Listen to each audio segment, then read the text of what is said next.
Salam sejahtera dan salam Malaysia Madani. Sebelum kami memulakan perbincangan pada hari ini, kami ingin mengucapkan ribuan terima kasih kepada pensyarah kursus JPPP 1092 pengantar pengajian pendidikan Dr. Linda yang memberi tunjuk ajar kepada kami bagi kami menjayakan kerja khusus pada kali ini. Okey, sebelum memulakan perbincangan yang hangat, saya ingin menjemput kawan-kawan saya untuk memperkenalkan diri. Hai, nama saya Muhammad Atif bin Jamani. Nama saya Muhammad Tuah bin Masmail. Okey, sudah kenalkan kawan-kawan saya? Dah kenal. Okey. Anjakan Pelan Pembangunan Pendidikan Malaysia ini adalah cetusan idea daripada bekas Menteri Pendidikan iaitu Tan Sri Muhyiddin Yassin, dan motif utama PPM ini adalah untuk meningkatkan lagi kualiti pengajaran dan pembelajaran di negara kita. Okey, jom mari kita saksikan 11 anjakan tersebut dan impaknya kepada guru-guru. Nantikan dia. Okey, jadi untuk Pelan Pembangunan Pendidikan ataupun dikenal sebagai PPM, yang pertama ialah menyediakan kesamarataan akses kepada pendidikan berkualiti bertaraf antarabangsa. Jadi apa yang nak dimaksudkan begini ialah apabila kerajaan menyatakan pelan begini, dia dapat untuk menjadi satu penanda aras keupayaan dalam kemahiran membaca, dalam keupayaan mengira ataupun dalam bidang matematik dan sains dengan standard antarabangsa. Maknanya nak kata kat sini kerajaan nak kita samaratakan pendidikan kita ni dengan antarabangsa. Itu yang dia nak tekankan di situ. Sebagai contoh, kerajaan dapat menancapkan kurikulum baru sekolah menengah iaitu KSSM dan semakan semula kurikulum sekolah rendah iaitu KSSR. Jadi kerajaan akan membuat semula peperiksaan dan pentaksiran kebangsaan untuk meningkatkan lagi tumpuan terhadap kemahiran berfikir aras tinggi iaitu kita kenal sekarang ni iaitu KEBAT. Jadi kerajaan memperbanyakkan soalan KEBAT pada hari ini sampai dah sekarang untuk mencari pelajar yang berfikir aras tinggi. Jadi bila kerajaan baca tu, dia dapat meningkatkan kualiti sekolah. Jadi Untuk anjakan PPM yang kedua ialah memastikan setiap murid proficient dalam bahasa Malaysia dan bahasa Inggeris. Okey, objektif yang pertama ialah memperkenalkan kurikulum bahasa Malaysia yang sama pada peringkat sekolah rendah dengan sokongan pemulihan intensif untuk murid yang memerlukan bagi menggantikan kelas peralihan. Okey, yang kedua, memperluaskan program BINUS supaya meliputi literasi bahasa Inggeris, dan yang ketiga ialah menggalakkan setiap murid mempelajari bahasa tambahan. Okey, di sini kita boleh kaitkan dengan aspirasi dui bahasa, aspirasi belajar kemahiran dui bahasa, yang mana kita sebagai seorang guru perlulah memastikan setiap murid itu belajar bahasa selain bahasa rasmi kita, bahasa ibunda kita, bahasa Malaysia. Jadi implikasi kepada guru ialah guru perlulah meningkatkan kesedaran untuk menyediakan pendidikan yang inklusif dan adil kepada setiap murid-murid di sekolah. Jadi Okey, anjakan PPM yang ketiga ialah melahirkan rakyat Malaysia dengan penghayatan nilai murni. Seperti mana yang kita tahu, tujuan pendidikan ni adalah untuk melahirkan murid yang penuh dengan nilai murni. Sebagai contoh, usaha yang telah dilakukan oleh kerajaan ialah memperkukuhkan pendidikan sivik dengan menjadikan perkhidmatan komuniti sebagai prasyarat untuk tamat sekolah. Yang kedua, kerajaan juga memperkukuhkan pendidikan Islam dan moral dengan memberi lebih fokus ke atas nilai dan falsafah agama sebagai falsafah utama. Okey, maksudnya di sini, sekiranya penekanan pendidikan agama dan moral ini, ia mampu untuk membentuk seseorang murid yang berjiwa penuh dengan nilai murni. Selain itu juga langkah-langkah kerajaan yang ketiga, mengukuhkan dan memperluaskan RIMUK. RIMUK ni apa? RIMUK ni adalah rancangan integrasi muhibah untuk perpaduan. Dengan RIMUK ini, di sebuah sekolah itu kita akan menyambut berbagai perayaan, sebagai contoh perayaan Aidilfitri, perayaan Tahun Baru Cina dan perayaan Deepawali. Hal ini dapat mengukuhkan lagi perpaduan antara guru-guru yang berlainan kaum, pelajar dan staf-staf ataupun pekerja-pekerja di sekolah tersebut. Itulah impaknya kepada guru. Sekiranya murid-murid ini saling menghormati, tak kira berlainan kaum, ini akan mewujudkan suasana yang harmoni dalam sekolah dan akan menjadikan sektor pekerjaan perguruan ini sebagai sektor pekerjaan yang penuh dengan nilai murni. Jadi untuk plan pembangunan pendidikan Malaysia yang keempat, iaitu transformasi keguruan sebagai profession pilihan. Hal ini dinyatakan kerana kerajaan perlu mengetatkan syarat lantikan guru, iaitu mulai pada 2013 supaya dalam kalangan graduan 30% ke atas. Mengapa kerajaan perlu buat begini? Kerana kalau nak menjadi seorang cikgu tu, kalau bawah 30%, maknanya dia tak layak untuk menjadi cikgu. Kerana apa? Untuk menjadi seorang cikgu ni dia perlu bertaraf yang tinggi dan perlu mempunyai ilmu yang cukup dan berprestasi yang terbaik lah, macam mana yang dinyatakan dalam plan pembangunan pendidikan ini, iaitu dapat meningkatkan kualiti CPD mulai 2013 dengan lebih tumpuan ke atas keperluan individu dan latihan berasaskan sekolah. Jadi apabila kerajaan membuat begini, dia dapat meningkatkan laluan cikgu untuk berperanan kepimpinan, pakar pengajaran dan pakar bidang khusus menjelang 2016. Jadi guru dapat membudayakan sifat kecemerlangan berasaskan pimpinan rakan sekerja dan proses persejilan pada 2025. Jadi impak yang akan berikan kepada guru, apabila guru berjaya mendapatkan prestasi yang terbaik, mungkin seorang guru itu akan diberikan bonus, diberikan ganjaran. Jadi apabila pihak kerajaan memberikan ganjaran ataupun bonus terhadap guru itu dapat menjadikan berusaha lebih lagi untuk mendapat yang terbaik supaya dia mendapat ganjaran yang lebih baik. Okey, untuk anjakan PPPM yang kelima ialah memastikan kepimpinan berprestasi tinggi ditempatkan di setiap sekolah. Okey, untuk objektif yang pertama ialah memperkenalkan kriteria pemilihan berasaskan kompetensi dan memperkukuhkan proses perancangan penggantian bagi pengetua mulai 2013. Okey, yang kedua ialah melaksanakan pakej kerjaya baharu bagi pengetua guru besar mulai 2013 dengan lebih sokongan dan fleksibiliti pengoperasiannya bagi menambah baik sekolah, kurikulum dan co-kurikulum serta lebih akuntabiliti terhadap meningkatkan keberhasilan murid. Jadi di sini kita boleh kaitkan dengan aspirasi pendidikan iaitu equity, yang di mana sistem pendidikan perlulah berprestasi tinggi bagi menyediakan pendidikan yang terbaik kepada kanak-kanak di sekolah.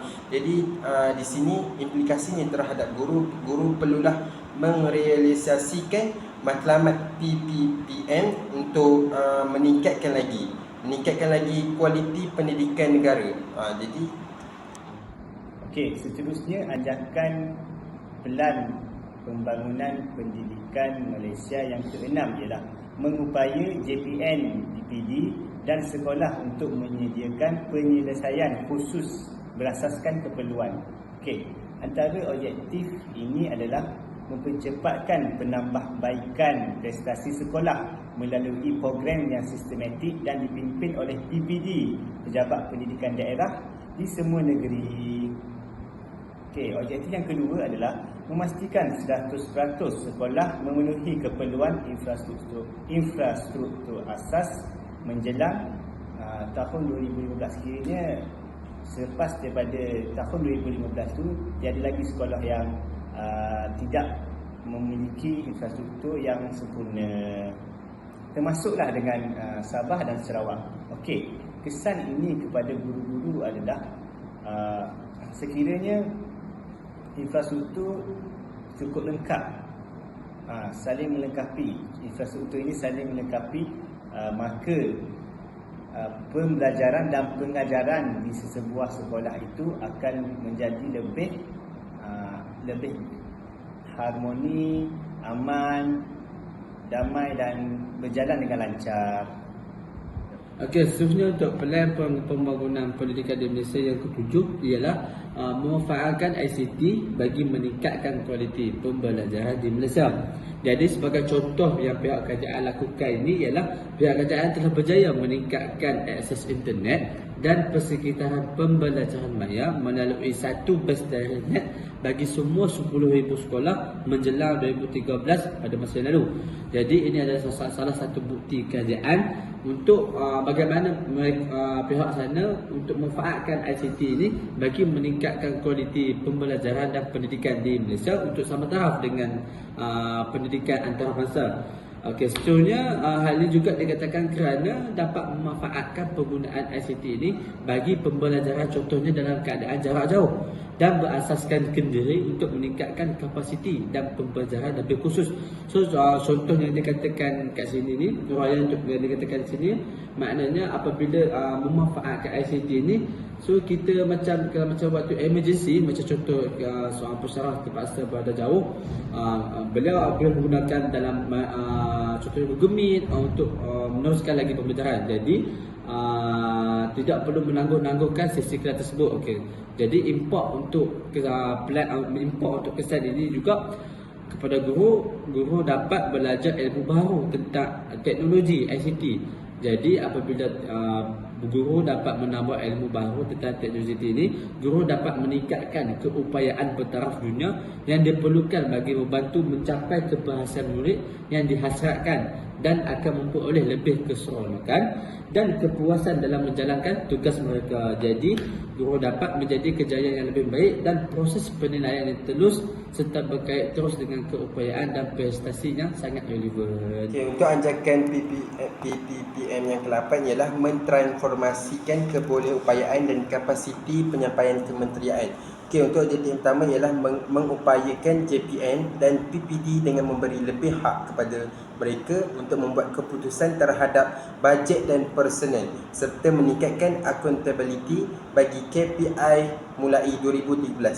Yang kedua pula, sekurang-kurangnya 2,500 lagi personel ditempatkan daripada KPM dan JPN kepada PPD untuk menyokong sekolah menjelang 2014. Dan yang ketiga ialah memperkukuh keboleupayaan kepimpinan bagi 190 hingga 200 jawatan kepimpinan utama mulai 2013. Dan yang terakhir ialah memperkukuhkan fungsi utama dan merasionalisasikan struktur kementerian mulai 2016. Jadi di sini apa-apa tindakan kita perlulah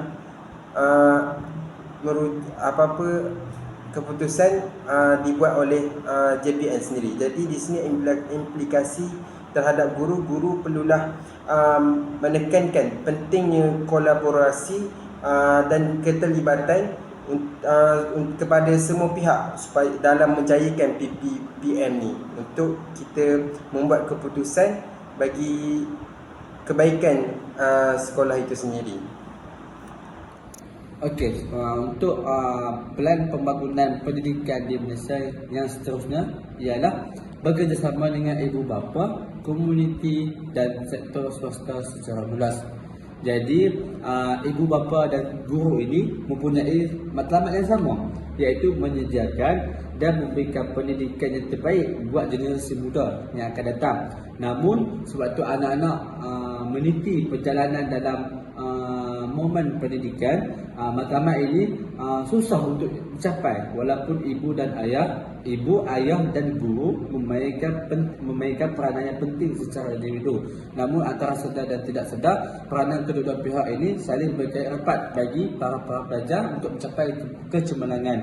Namun begitu, Jika pelibatan ibu bapa sahaja tidak cukup, ibu bapa dan guru mestilah saling bekerjasama bagi membentuk pengkongsian yang didorong oleh matlamat bersama bagi mendorong kejayaan pelajar. Jadi hal ini dapat menghasilkan pemahaman yang lebih baik dan lebih holistik tentang kekuatan, kelemahan, minat dan cabaran pelajar yang membawa kepada strategi pembelajaran dan pembangunan yang lebih efektif. Jadi secara umumnya cikgu dan ibu bapa ni bila mereka bekerjasama, mereka dapat menawarkan sokongan tambahan bagi mengukuhkan pembelajaran yang berlaku dalam belajar. So macam yang kita tahu, ibu bapa tidak selalu bersama anak-anak ketika dalam belajar. Jadi guru dapat memantau, guru dapat menawarkan perspektif, pandangan sewaktu anaknya belajar di sekolah. Namun untuk sebaliknya, bagi peranan ibu bapa pula yang mengenali anak mereka lebih baik, mereka dapat memberikan pandangan dan mengenai personaliti, kebiasaan dan tingkah laku ke anak-anak mereka ketika di luar persekitaran sekolah.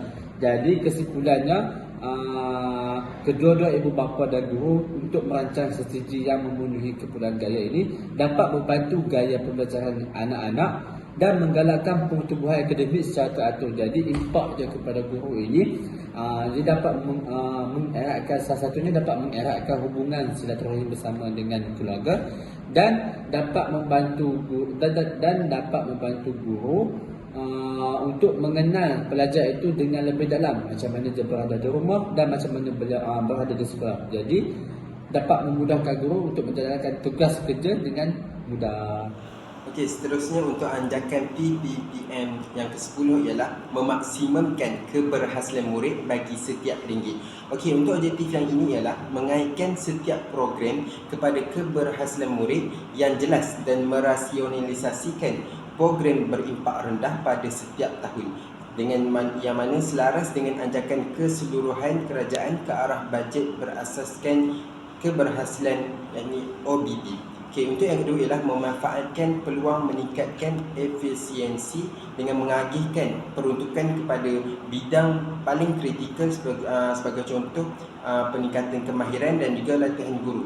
Jadi di sini kita boleh kaitkan dengan aspirasi pendidikan, iaitu kecekapan, yang mana sistem kecekapan ini yang mana ialah sistem yang memaksimumkan sebaik mungkin keberhasilan murid mengikut peruntukan yang sedia ada. Jadi implikasinya terhadap gurunya, guru perlulah sentiasa mendorong diri mereka ni untuk mengambil pendekatan pengajaran yang lebih dekat, yang lebih kreatif dan efektif. Jadi sentiasalah memperbaharui diri mereka ni, kemahiran mereka.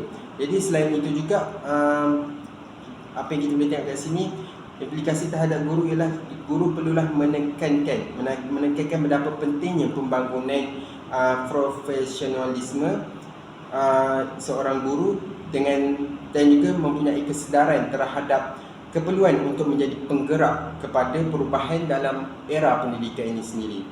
Okey, seterusnya anjakan pelan pembangunan pendidikan Malaysia yang ke-11, iaitu yang terakhir ialah meningkatkan ketelusan untuk accountability awam secara langsung. Okey, apa yang terkandung dalam anjakan ini adalah menerbitkan laporan tahunan awam bagi kemajuan sasaran dan inisiatif pelan pembangunan pendidikan mulai 2013. Yang kedua, melaksanakan semakan komprehensif pada tahun 2015 yang lepas, tahun 2020 yang lepas dan tahun 2025 akan datang. Hal ini bagi memastikan pelan pembangunan yang kita gunakan ini kekal relevan dengan memasukkan maklum balas daripada pihak bertanggungjawab dan mengambil kira perkembangan persekitarannya. Anjakan ini juga boleh dikaitkan dengan kecekapan, iaitu aspirasi pendidikan, iaitu kecekapan, di mana anjakan ini adalah usaha untuk memaksimumkan keberhasilan murid dengan peruntukan yang sedia ada dan mengikut peredaran zaman.